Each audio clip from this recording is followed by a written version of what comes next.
showed up at practice yesterday morning, and the individual who was playing the most pivotal role on the top power play unit alongside a bunch of Hall of Famers was a 25-year-old who has no NHL goals to his name and 2 NHL games. Wow. Good morning to you. Good Monday morning. I'm Dejan Kovacevic of DK Pittsburgh Sports.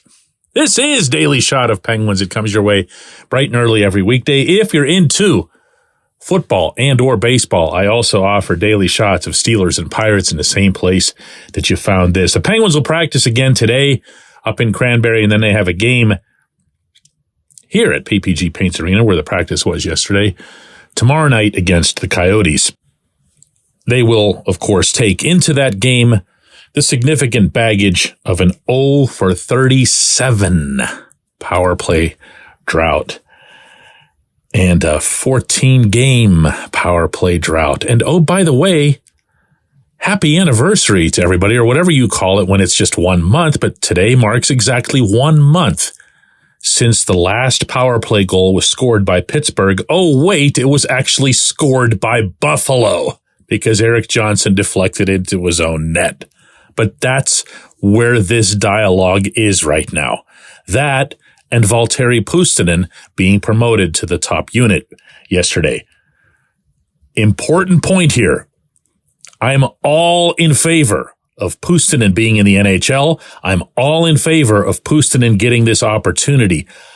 My only concern here, because it's not as if they have anything to lose, stick with it for a little bit. Try it for a little bit. Look, this is already a disaster.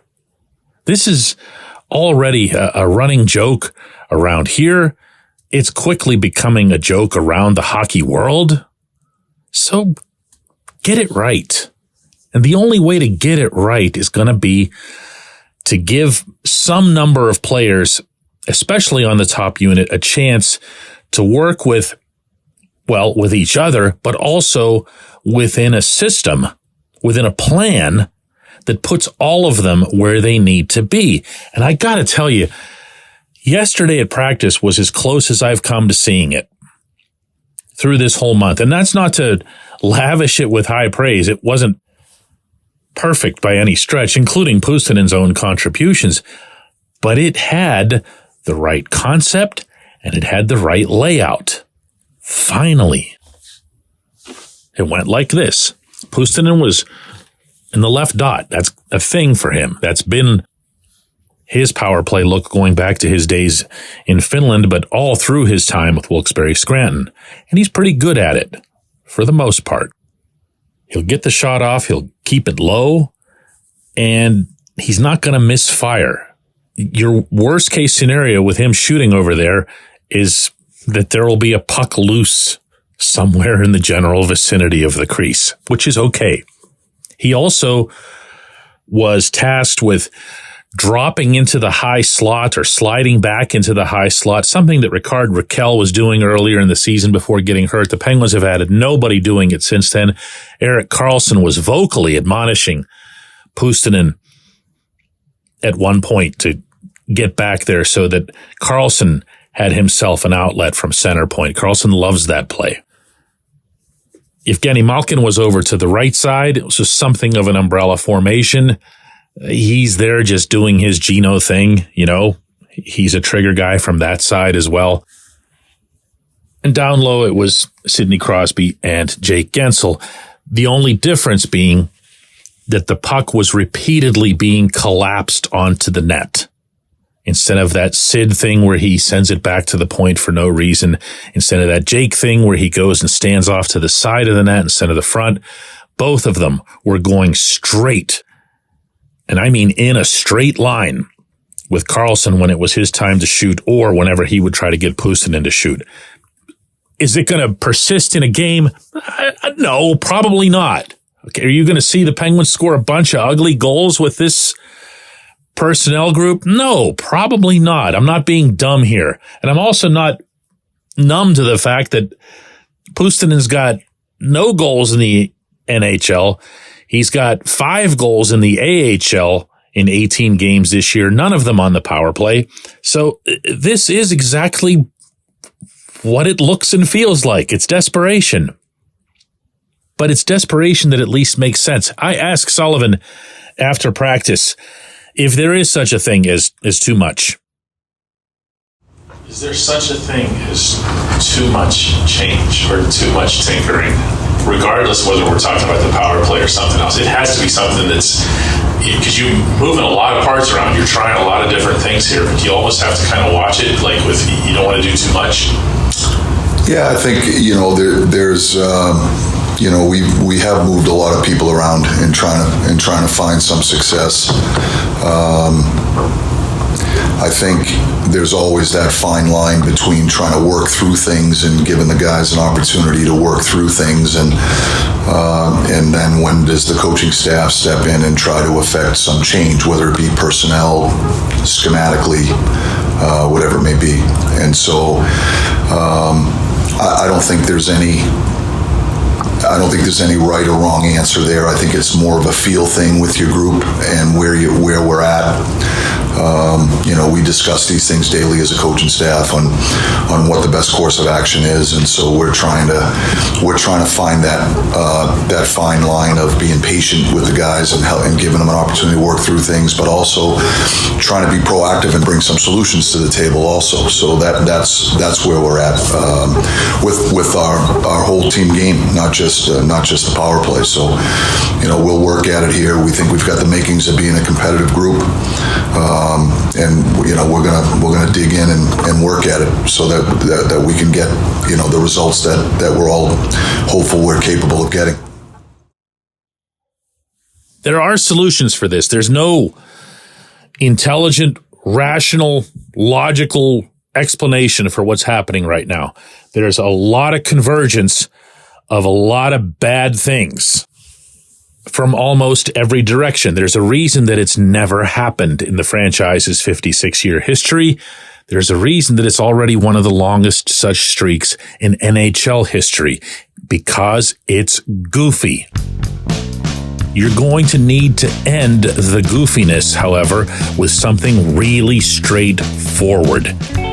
Maybe this is it, but let's at least give it a chance, Don't pull it apart after one period tomorrow night. When we come back, J1Q.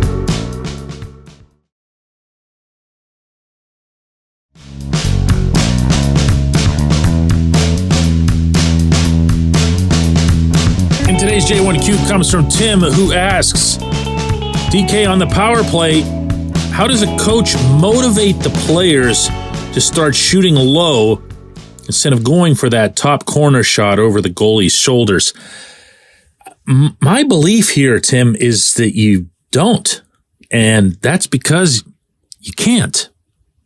Imagine the dialogue where you tell Yevgeny Malkin, hey, Gino, we need you to shoot a little bit differently than you've shot your whole life.